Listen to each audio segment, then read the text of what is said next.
Ya, kita ada lagi jenis lain DCT dengan DSG. Apa beza yang tu pula? Sebab DCT untuk dengan DSG punya gearbox kebanyakannya duduk dekat Volkswagen dengan Continental kan. Continental punya lah. Tapi sekarang Proton pun dah ada. X50 dah pakai DCT. Honda pun pakai DCT.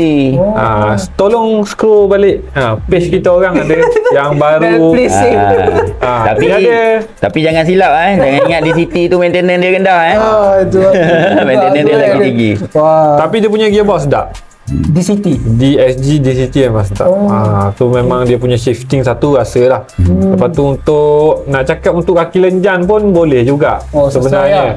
Kau punya choice ada dua kan. Nak beli automatic ke di DSG. Better pergi ke DSG lah. DSG. Tapi tengok DSG bukan nak cakap kurang masalah. Nanti tersilap tafsir pun tak boleh juga. Tapi bagi aku DCT dengan DSG tu sama. Nama je lain. Dia teknologi base dia sama. Dia ada sikit-sikit beza lah. Tapi base dia sama. Gearbox manual di auto kan. Dikontrol oleh mekatronik. Ataupun dipanggil combination valve body dengan TCM semua tu kan. So dia ada otak, dia ada mechanical, dia ada pressure semua untuk kontrol pressure tu untuk tukar gear. So ada beza dia sikit-sikit lah. Majority banyak yang sama lah.